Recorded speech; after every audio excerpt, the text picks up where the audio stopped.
ஓம் முருகா போற்றி. ஓம் சரவண பவ.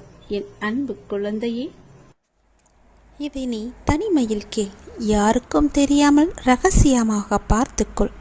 இது பொய்யல்ல, உண்மை. உன் வாழ்க்கை பற்றிய ஒரு உண்மை கதை. ஏதாவது ரூபத்தில் நானே உனக்கு வந்து உதவப் போகின்றேன்.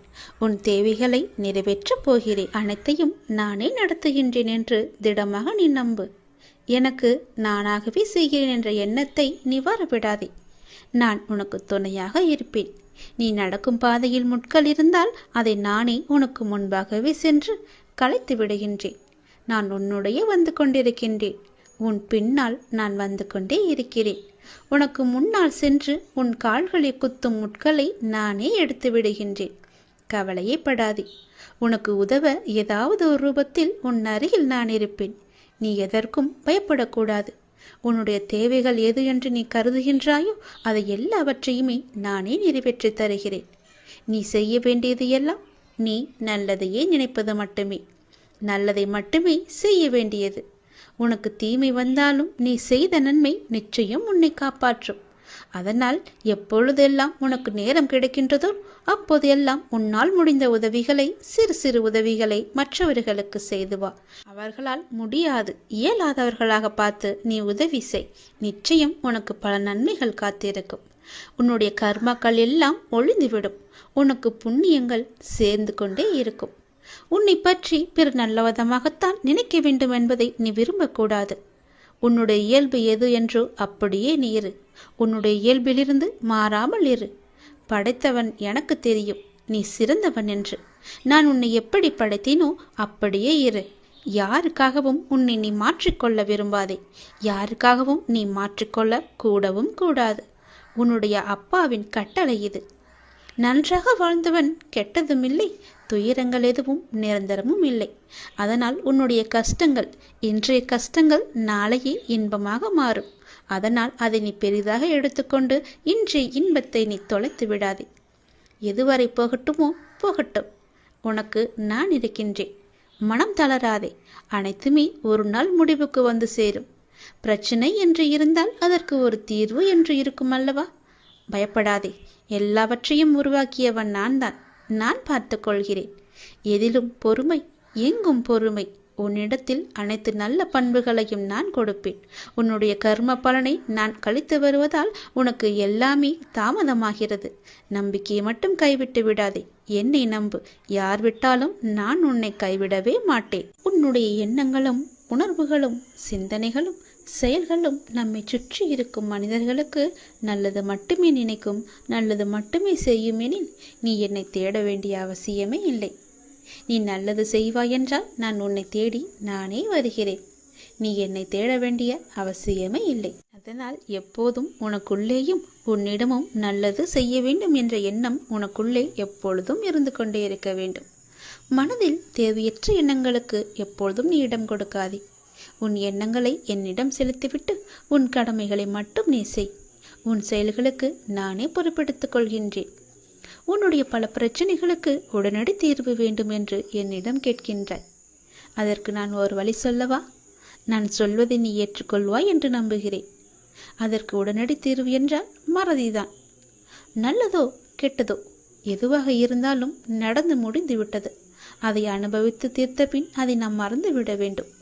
எதுவும் நடக்காதது போல இருந்து கொண்டு புதிய ஒன்றை நாம் தேட வேண்டும். அந்த புதிய ஒன்று நம்முடைய ஆனந்தத்திற்கு நம்மை அழைத்து செல்வதாக இருக்க வேண்டியது அவசியம். அதை நீ மறந்துவிடக்கூடாது. நடந்து முடிந்ததை நினைத்து நீ வருத்தப்படவும் கூடாது. நம்மை விட்டு போய்விட்டதே என்று கவலைப்படவும் கூடாது. நிறைய விஷயங்களில் மறதி இல்லாததால் தான் நிம்மதி என்ற உணர்வு நம்மிடம் இல்லாமலே போகின்றது. எதிர்பார்ப்பு என்ற ஒன்று தோன்றி நிம்மதியை குலைக்கின்றது. ஏமாற்றம் என்ற பாதிப்பு நிலை நம்மை திசை திருப்பி நிம்மதி என்ற உணர்வை பறித்து கொள்கின்றது. கோபம், பழிவாங்கும் எண்ணம் போன்றவற்றை அது தானாகவே தூண்டிவிடும். இவற்றையெல்லாம் தவிர்க்க வேண்டுமானால் நான் சொல்வது ஒன்றே ஒன்றுதான். நேற்றைய சூழலை இன்றைக்கு நீ மறந்துவிடு. யதார்த்தத்தில் மட்டுமே வாழ பழகு. அந்த நேரத்தில் மனக்கட்டுப்பாட்டை பிரயோகிக்க நீ கற்க வேண்டும். விஷய பாதிப்புகளை நினைத்து கொண்டிருக்காமல் மனதை கட்டுப்பாட்டுக்குள் வைத்து கொள்ள வேண்டும். நமக்கு பிடிக்காத ஒன்று நடந்தால் உடனே எதிர்ப்பை வெளிக்காட்டும் நிலையை மாற்றிக்கொள்ள வேண்டும். அமைதியாக இரு. அது நமக்கானது அல்ல, நம்மை பற்றி அவர்கள் பேசவில்லை, நம்மை விட்டு அது போகவில்லை என்ற எண்ணத்தில் நீ வந்துவிடு. பழிவாங்குதல் போன்றவற்றை செய்வதை நீ தவிர்க்க வேண்டும். விமர்சனம் செய்வதை விட்டுவிட வேண்டும். இப்படி பல விட வேண்டியவற்றை விட்டால் மட்டுமே உனக்கு வேண்டியது எல்லாம் வரும். வர வேண்டியது என்று காத்திருந்தது எல்லாம் உனக்கு கைக்கு வந்து கிடைக்கும். நமது இந்த செயல்களால் என்ன நன்மை கிடைத்துவிடும் என யோசித்தால் நாம் பிறரை பாதிப்புக்கு ஆளாக்க மாட்டோம், நாமும் பாதிக்கப்பட மாட்டோம். இல்லாவிட்டால் விஷய பாதிப்புகள் நம் மனதை கொந்தளிக்க செய்து ஆனந்தம் என்ற உணர்வை அடியோடு சாய்த்துவிடும். மூன்றாவதாக மனதை வேறு வழிகளில் செலுத்த வேண்டும். நடந்து முடிந்ததையே நாம் நினைத்து கொண்டிருந்தால் நிம்மதி நம்மிடம் எப்போதுமே இருக்காது. நமக்கு கிடைக்கவும் கிடைக்காது. அது ஒரு எட்டா கனியாகவே எப்போதும் இருக்கும். மனதில் நமக்கு தெளிவும் பிறக்காது. எனவே நமது மனதை அந்த விஷயத்திலிருந்து மாற்றிக்கொள்ள வேண்டும் என்றால் நம் மனதை நாம் மாற்றிக்கொள்ள வேண்டும். அதை நாம் மறந்தே விட வேண்டும். என்றாவது ஒரு நாள் போனால் போகட்டும் என நினைக்கத்தான் போகின்றோம். அதை இப்போதே நினைத்து பாருங்களேன். அது நடந்து வெகு காலத்திற்கு பிறகு நினைக்காமல் உடனே நினைத்தால் விளைவு நன்றாக இருக்கும் அல்லவா? வாழ்நாளில் அனுபவங்களை நாள்தோறும் அனுபவித்துக் கொண்டே வருகின்றோம். அதை நினைவில் வைத்திருந்தால் நல்லது நடக்குமா? அதை அப்படியே விட்டுவிட வேண்டும். இதற்கு நம் மனதை மாற்றுவதே ஒரு சிறந்த வழி, மகத்தான வழி. நான் சொன்ன வழி உனக்கு நன்மையாக இருக்கும் என்று நம்புகிறேன். அதை நிச்சயம் கேட்டு அதன்படி நடப்பாய் என்று நம்புகிறேன். அதன்படி நடந்தால் நிச்சயம் உன் வாழ்வில் பல நிம்மதிகள் உன்னை வந்து சேரும். சந்தோஷங்களும் தானாகவே வரும். நிம்மதிக்கான வழியை நான் காமித்து விட்டேன். அந்த வழியில் போவதும் போவாமல் இருப்பதும் உன்னுடைய கையில் தான் இருக்கிறது, உன்னுடைய மனதில் தான் இருக்கிறது. எப்படி போக வேண்டுமோ போய்க்கொள். நான் சொல்வதை உன்னிடம் சொல்லிவிட்டேன். பிறகு உன் இஷ்டம்தான். உன்னுடைய வாழ்க்கையின் அடுத்த கட்டம் ஆரம்பமாகிவிட்டது. இது மகிழ்ச்சியாக உனக்கு பிடித்த மாதிரி நான் தருகிறேன். நீ எதை வேண்டி என்னிடம் வந்தாயோ அது வரும் அமாவாசைக்குள் உன்னை வந்து சேரும். நீ மகிழ்ச்சியாகவே இருப்பாய். இது சத்தியம். இது என்னுடைய சத்திய வாக்கு. கர்மங்களை எல்லாம் குறைத்து கொள்ள ஒரு எளிய வழி சொல்கிறேன். அதை நீ தைரியமாக அனுப்புவது மட்டுமே. நீங்கள் எப்போதும் என்னை நினைத்து என் மேல் நம்பிக்கை கொண்டிருந்தால் அதை அனுபவிக்கும் சக்தியை நான் கொடுக்கின்றேன். அது துன்பம் என்ற எண்ணம் உன்னில் ஏற்படாமல் நான் பார்த்துக் கொள்கின்றேன். உனக்கு நல்லது நடக்கும்படி நான் அதை செய்கின்றேன். நீ முதலில் பொறாமை என்கின்ற வேண்டாத குணத்தை பொறுத்தவரை நமக்கு எந்த லாபமோ நஷ்டமோ கிடையாது என்பதை நீ அறிந்து கொள்ள வேண்டும். பொறாமை என்பது இன்னொருவருக்கு கிட்டியிருக்கும் லாபமோ அல்லது பலம் கண்டு நமக்கு தாழாமல் ஏற்படும் எண்ணம்தான். வேறு ஒருவருக்கு ஒரு அதிர்ஷ்டமோ செல்வாக்கோ கிட்டிவிட்டால் நம்மால் அதை சகித்துக் கொள்ள முடியாமல் அவதூறாக பேசுகின்றோம். அவருக்கு நஷ்டம் ஏற்பட்டுவிட்டால் மகிழ்ச்சியும் அடைகின்றோம். இது நல்லதா? அந்த மனிதனின் வளம் பெற்றால் நமக்கு என்ன நஷ்டம் ஏற்பட்டுவிடப் போகிறது? ஆனால் ஜனங்கள் இப்படி சிந்திப்பதில்லையே. அவனுக்கு நலம் கிட்டினால் நாமும் மகிழ்வோம். நமக்கும் நலம் கிட்டியது, நாமும் பாக்கியசாலிகள் என எண்ணுவோமே. அதே நலம் நாமும் பெறுவோம். பெறுவதற்கு முயற்சி செய்து கொண்டே இருப்போம். அதுவே நமது விருப்பமும் தீர்மானமாக இருக்கும் வரை அந்த லட்சியத்தை எளிதாகவே அடைந்து விடலாம். நம்மிடமிருந்து அவன் எதையும் எடுத்து செல்லவில்லையே, ஒன்றும் கிடையாதே. அவனுடைய கர்மாவின் பலனாக அவன் வளம் பெற்றான். அப்படி இருக்க அதை கண்டு நாம் ஏன் பொறாமைப்பட வேண்டும்? ஆகவே முதலில் பொறாமையை வென்று விட வேண்டும். அதை தூக்கி எறிந்து விடு. உனக்கு நெகிய வேண்டியதை நான் செய்கிறேன். உன் வாழ்வின் அடுத்த கட்டம் இந்த நொடி முதல் ஆரம்பமாகிவிட்டது. அமாவாசைக்கு பிறகு உனக்கு எல்லாமே நல்லதாகவே நடக்கும். உனக்கு இப்போது நன்றாக புரிந்திருக்கும். இதுவரை கடினமாக இருந்த முதல் பாகம் இப்போது மகிழ்ச்சியான இரண்டாம் பாகமாக மாறுவதற்கான அறிகுறிகளை நீ உணர்ந்திருப்பாய். அப்படி நீ உணரவில்லை என்றால் நீ வரும் நாட்களில் கண்டிப்பாகவே உணர்வாய்.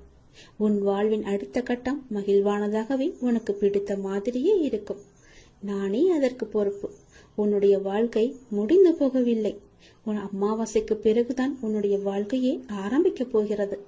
அந்த இனிதான வாழ்க்கையை வாழ, நீ சந்தோஷமாக வாழ, நீ நிம்மதியாக வாழ அதை நான் தயார்படுத்தி கொண்டிருக்கின்றேன். வரும் அமாவாசை அன்று அது உன் கையில் கிடைக்கும்படி நான் செய்து தருகிறேன். கண்டிப்பாகவே அதில் பல நல்ல நல்ல மகிழ்ச்சியான சந்தோஷங்களை எல்லாம் நான் வைத்திருக்கின்றேன். அதை அனுபவிக்க நீ எப்போதும் போல தயாராக இரு. உனக்கு வெற்றி கிடைக்கும் நேரம் வந்துவிட்டது. மனம் தளராதே. நீ உயரமாக வளர்ந்து ஜோதியை போல ஜொலிக்கப் போகிறாய். சந்தோஷமாக இரு. நம்முடைய வாழ்க்கையில் தேடலும் தேவையும் தீர்வதே இல்லை. மனித வாழ்வில் எதிர்பார்ப்பின்றி ஏமாற்றங்களின்றி வாழ்க்கை துவங்குவதும் இல்லை, முடிவதும் இல்லை. அனைத்தையும் எதிர்கொள்வதிலும் ஏற்றுக்கொள்வதிலும் தான் அனைத்துமே அடங்கியிருக்கிறது. சூழ்நிலைகளை அனுசரிக்க பழகிக்கொண்டால் இவ்வுலகம் உங்களுக்கு பூஞ்சோலையாகவே மாறிவிடும். யார் உன்னை புறக்கணித்தாலும் பரவாயில்லை. இந்த பிரபஞ்சம் எப்போதும் உன்னை தன்பால் கருணையால் அரவணைத்து கொண்டுதான் இருக்கும். அதை மட்டும் நீ மறந்து விடாதே. எனது பக்தனாகிய நீங்கள் என்னை வழிபட ஆரம்பித்த நாள் முதல் நான் உங்களை கவனித்து எந்த சூழ்நிலையிலும் தாங்கிக் கொண்டு உங்களது பாரங்களை நான் சுமக்கிறேன். உங்களின் கருமாவே இதற்கு காரணம். மனதின் சிறு சஞ்சலத்தை தவிர்த்து விடுதல் மிக மிக நல்லது. முழு மனதுடன் என்னை நம்பி சரணாகதி அடைந்தால் அனைத்து இடர்பாடுகளையுமே நான் கலைத்து விடுவேன். என்றுமே உன்னை நான் கவனித்து கொண்டுதான் வருகிறேன். உன் எண்ணம் தடுமாறும் போது உன்னை நல்வழிப்படுத்தி தூய சிந்தனை அளிக்கிறேன். நீ வேதனைப்படும் காலத்தில் உன்னோடு இருந்து நான் ஆறுதல் அளித்து வேதனை போக்கும் வழியையும் கூறுகிறேன். உன் வீட்டில் பாதுகாவலனாக இருந்து உங்கள் அனைவரையும் தீய சக்திகள் அண்ட விடாமல் தடுத்து உங்களை நான் காத்து வருகிறேன். உங்களுடைய இல்லறத்தில் நல்லறம் காக்க ஒவ்வொரு நிமிடத்திலும் உன் மனதில் எச்சரிக்கை செய்து கொண்டே இருக்கிறேன். உன் எண்ணங்களை ஆராய்ந்து உனக்கு என்ன தேவையோ அதை அளிப்பேன். என்றுமே உன்னை அஞ்சானத்தில் மூழ்க விடாமல் சத்திய தர்மத்தை உன் மனதில் நான் புகுத்தி கொண்டிருக்கிறேன். இங்கு எதுவுமே நிரந்தரமில்லை என்பதை உணர்ந்து கொள். அப்படி நான் உனக்கு உணர வைத்து எளிமையாகவும் ஏழ்மைக்கு உதவி செய்யவும் உன் மனதை நான் தூண்டி கொண்டிருக்கிறேன். ஏட்டுச் சுரைக்காய் கறிக்கு உதவாது என்பதை உணர வைத்து நீதி மறவாமல் நான் உன்னை வாழ வைத்துக் கொண்டிருக்கிறேன். உன்னுடைய உழைப்பின் தத்துவத்தை எடுத்துரைத்து உன் உழைப்பில் வருவதை கொண்டு உன்னை நான் வாழ வைக்கப் போகிறேன். இன்ப துன்பம் ஏற்றத்தாழ்வு இதனால் வந்த கர்மாவை என்னவென்று உனக்கு அறிய வைத்து உன்னை மன மகிழ்ச்சியோடு நீ ஏற்று இந்த ஜென்மத்திலேயே அதை அனுபவித்து பூரணம் கண்டு பிறவி பல கடந்து என்னோடு நான் உன்னை அழைத்துக் கொள்வேன். இது சத்தியம். நான் பொய் உரைக்க மாட்டேன். இதை நீ சாதாரணமாக எண்ணாதே. சாதாரணமாக எண்ணி என்னை நீ அலட்சியப்படுத்தாதே. நான் சொல்வது எல்லாமே உண்மை. நிச்சயமாகவே பலிக்கும். என் பேச்சில் உயிர் இருக்கிறது. அதை நீதான் நம்ப வேண்டும். நான் கைலாயத்திலிருந்து பொய் உரைக்கவே மாட்டேன். இது என்னுடைய வாக்கு, சத்திய வாக்கு. சிவன் வாக்கு என்றைக்குமே பலிக்கும். நிச்சயமாகவே பலிக்கும். என்னை நீ அலட்சியப்படுத்தாதே. கேள், நிச்சயம் பலிக்கும். குருவின் அருள் ஒரு சாதகருக்கு இருந்தால்தான் அவர் பின்பற்றும் கர்ம யோகத்தால், ஞான யோகத்தால் அல்லது பக்தி யோகத்தால் அவரின் வாழ்வு அர்த்தமுள்ளதாக மாறும். அதன் பின்பு குருவால் பரிந்துரைக்கப்பட்ட ஆன்மீக பயிற்சியையே ஒரு சிஷ்யன் செய்வதால் அவருக்கு குருவருளின் பாதை மட்டுமே எஞ்சியுள்ளது. இறைவனை நோக்கி செல்லும் எல்லா பாதைகளின் உச்சக்கட்டத்தில் ஒரு சாதகன் இறுதி இலக்கான இறைவனோடு ஒன்றர கலக்க குருவருளே என்றுமே துணை புரிகிறது. பார்வையற்றவர்கள் வாழும் நாட்டில் பார்க்க தெரிந்தவன் அரசன் என பழமொழி ஒன்று உள்ளது. மிக நுண்ணிய 6வது அறிவை கொண்ட குரு ஒருவர் ஆன்மீகத்தில் குருடாகவும் அறியாமையிலும் இருக்கும் மனிதர்கள் மத்தியில் முழுவதுமாக பார்க்க தெரிந்தவராக கருதப்படுகிறார். அவர் ஏற்கனவே இந்த ஆன்மீக பாதையை தனது குருவின் உதவியுடன் கடந்து வந்ததோடு விஸ்வமனம் என்றும் புத்தியினை அணுகக்கூடியவராகவும் இருக்கிறார். எந்த ஒரு துறையிலும் நம்மை வழிநடத்த ஆசான் ஒருவர் இருப்பது விலை மதிப்பற்றதாகும். ஆன்மீகத்திற்கும் இது பொருந்தும். தொட்டுணர முடியாத சூட்சமமான ஆன்மீகத்தில் உன்னதமான ஆன்மீக வழிகாட்டியை அல்லது குருவை கண்டறிவது கடினம். குரு என்பவர் ஆசிரியர் அல்லது போதகரை காட்டிலும் வேறுபட்டவர். எல்லா மதங்களுக்கும் கலாச்சாரங்களுக்கும் அடிப்படையாக உள்ள பொதுவான ஆன்மீக கோட்பாடுகள் பற்றி நமக்கு கற்றுத்தரும் உலகத்தின் ஆன்மீக ஒளியின் கலங்கரை விளக்கமே குரு ஆவார். அஜந்தா ஓவியங்களும் எல்லோரா சிற்பங்களும் வேதங்களும் உபநிடதங்களும் காலத்தை வென்று நிலைத்து நிற்க காரணம், அவற்றையெல்லாம் படைத்தவர்கள் எந்த பாராட்டையும் பிரதிபலனையும் எதிர்பார்க்காமல் பகவான் ஸ்ரீ கிருஷ்ணர் கூறியது போல தங்கள் பணிகளை செய்ததுதான். இவை எவற்றிலும் அதை படைத்தவர்கள் பெயர் இல்லை. எதிர்காலம் எங்கள் பெயரை நினைவு வைத்திருக்க வேண்டும் என்கிற எண்ணம் அஜந்தா ஓவியங்களை வரைந்த ஓவியர்களோ எல்லோரா சிற்பங்களை வடித்த சிற்பிகளுக்கோ வேத உபநிடங்களை பாடிய முனிவர்களுக்கோ இருக்கவில்லை. ஒரு செயலை செய்கையில் மற்ற அனைத்தையும் மறந்து அந்த செயலிலேயே ஐக்கியமாகிவிட்டால் அந்த செயல் பரிபூரணமாகவும் மிக சிறப்பாகவும் அமைந்துவிடும் என்பதில் சந்தேகமில்லை. ஒரு கலைஞன் தன் கலையில் தன்னை மறந்து ஐக்கியமாகி விடுகையில் உருவாகும் படைப்புகள் காலத்தை வென்று நிலைத்து நின்று விடுகின்றன. படைக்கின்ற நேரத்தில் அவனுக்கு கிடைக்கக்கூடிய கைத்தட்டல்கள் பற்றிய எண்ணமோ, மற்றவர்கள் இதை எப்படி விமர்சிப்பார்கள் என்ற சந்தேகமோ அவனுக்கு ஏற்பட்டால் நிச்சயமாக அந்த படைப்பின் தரத்தை அது பாதிக்காமல் இருக்காது. அது ஒரு உன்னத படைப்பாக இருக்காது. ஒரு சில சமயங்களில் செயல்களுக்கு எதிர்பார்த்த பலன் கிடைக்காமல் இருக்கலாம். அது நம் அறிவுக்கு விட்டாலும் தகுந்த காரணங்களால் தான் மட்டும்தான் இருக்கும். ஆனாலும் கூட அது குறித்து கவலைப்பட வேண்டாம். ஒன்றை பற்றி நீங்கள் கவலையோ பதட்டமோ பட்டுவதால் எந்த நிலை மாறிவிடுமா என்ன? அந்த நிலை மாற்றிவிடப் போவதில்லையே. எனவேதான் பலனை குறித்த சிந்தனையை செயல்புரியும் சமயத்தில் அப்புறப்படுத்திவிட அறிவுறுத்துகிறேன். கிருஷ்ணனுடைய பற்றுடைய செயல் வெறும் செயலாக இருக்கையில் பற்றற்ற செயல் யோக நிலைக்கு உயர்த்தப்படுகிறது. எனவே நாம் இன்று இதை செய்தால் நாளை அது நமக்கு கிடைக்கும் என்ற எண்ணத்தோடு மட்டும் செய்யாதுங்கள். விழிப்புணர்வு என்பது நிலைத்த அறிவுடையவனுக்குத்தான் தொடர்ச்சியாக இருக்க முடியும். அப்படிப்பட்டவன் புலன் வழியாக எண்ணங்கள் பயணிக்க ஆரம்பிக்கும். முதல் கணத்திலேயே அதை உணர்ந்து அந்த எண்ணங்கள் பலப்படும் முன்னர் அவற்றை அழித்து விடுகின்றார். களைகளை முளைவிடுகையிலேயே பிடுங்குவது சுலபம். அவை வேர்விட்டு பலமடைந்த பின்னர் பிடுங்குவது மிகவும் கஷ்டம். அதுபோலத்தான் எண்ணங்கள் தோன்றுகையிலேயே அவற்றின் போக்கறிந்து அழித்து விடுவது சக்தி. விரயத்தையும் நேர விரயத்தையுமே தவிர்த்துவிடும். அதனால் எந்த ஒரு தவறும் உங்கள் கண்ணுக்கு பட்டால் அதை உடனேயே திருத்தி விடுங்கள். பின்னால் விட்டுவிட்டு பிறகு யோசிப்பதில் எந்த ஒரு பயனுமே கிடையாது. ஒரு முறைக்கு பல முறை யோசித்து செயல்படுங்கள். யதார்த்தமான உண்மை கூற்று இது. உனக்காக மட்டும் சுயநலத்துடன் மட்டுமே நீ வாழ்ந்தால் என்னை காண நீ சிரமப்பட்டு மலையேறி உச்சிக்கு வர வேண்டும். பிற உயிர்களுக்காகவும் வாழ்ந்தாய் என்றால் நீ இருக்கும் இடத்திலேயே என்னை காண்பாய். தேடலும் தேவையும் தீர்வதே இல்லை மனித வாழ்வில். எதிர்பார்ப்பின்றி ஏமாற்றங்களின்றி வாழ்க்கை துவங்குவதும் இல்லை, முடிவதும் இல்லை. அனைத்தையும் எதிர்கொள்வதிலும் ஏற்றுக்கொள்வதிலும் தான் அனைத்தும் அடங்கியுள்ளது. சூழ்நிலைகளை அனுசரிக்க பழகிக்கொண்டால் இவ்வுலகம் உங்களுக்கு பூஞ்சோலையாகவே மாறிவிடும். யார் உன்னை புறக்கணித்தால் என்ன? இந்த பிரபஞ்சம் எப்போதும் உன்னை தன் அன்பால் கருணையால் அரவணைத்துக் கொண்டுள்ளது. சூரியனோ சந்திரனோ என்றாவது உன்னை புறக்கணித்து இருக்கிறதா? அப்படி புறக்கணித்தால் இந்த உலகம்தான் இருக்குமா? ஒளியை அந்த சூரியன் உனக்கு தர மறுத்ததுண்டா? இயற்கை ஒருபோதும் உன்னை புறக்கணிப்பதில்லையே. உன் மீது எல்லையில்லா கருணை கொண்டிருக்கும் இயற்கையை மறந்து நீ மனிதர்களின் புறக்கணிப்பு குறித்து கவலைப்பட்டு கொண்டிருக்கிறாய். அது மனிதன் வேலை, அது மனதின் வேலை. உண்மையில் எத்தனையோ மனிதர்கள் உன்னை புறக்கணிப்பது உண்டு. எத்தனையோ மனிதர்களை நீயும் புறக்கணித்திருக்கிறாய். கொஞ்சம் நீ யோசித்துப்பார். சில மனிதர்களை உன் மனம் கூழாங்கற்களாக நினைக்கிறது. சில மனிதர்களின் புறக்கணிப்பு உனக்கு வலியை தருகிறது.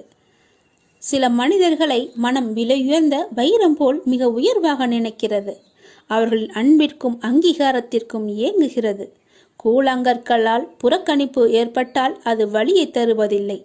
ஒரு வைரத்தால் புறக்கணிப்பு ஏற்பட்டால் அது வலியை தருகிறது. இதுவே மனித இயல்பு. என்னை அன்போடும் உண்மையோடும் கூப்பிடுகின்ற எல்லோருக்கும் நான் பக்கத்திலேயே இருக்கின்றேன். இருப்பது ஒரு வாழ்க்கை. யாரையும் வெறுக்காமல், யாரையும் துன்புறுத்தாமல் நீ வாழ்ந்துவிட்டு நாம் செல்ல வேண்டும். நல்லதே நடக்கும் உனக்கு. ஏனென்றால் நீ நினைத்த செயல் விரைவில் என் ஆசையுடன் உனக்கு நடக்கப் போகின்றது. உன்னை சரியான நேரத்தில் கைதூக்கி விடப் போகின்றேன். தற்போது நடக்கின்ற அனைத்துமே உனக்கு எதிராக நடப்பது போல் தோன்றலாம். ஆனால் இறுதியில் நான் அனைத்தையும் சரி செய்வேன். என்னுடைய நேரத்திற்காக நீ கொஞ்சம் பொறுமையாக காத்திரு. அனைத்தும் உனக்கு வெற்றியாக அமையப் போகிறது. உனக்கு வெற்றியாய் அமைய நான் என்றுமே துணை இருப்பேன். சில நேரங்களில் நீ தனியாக நடக்க வேண்டும். ஏனென்றால் நீங்கள் கூட்டமாக நடக்கும்போது அந்த பாதையை நீ இழக்க எப்போதும் வாய்ப்பு இருக்கின்றது. அதை மறந்து விடாதே. கூட்டமாக நடக்கும்போது யாராவது ஒருவர் பின்னே தள்ளிவிடுவர், அல்லது முன்னே தள்ளிவிடுவர், அல்லது பக்கமாக தள்ளிவிடுவர்.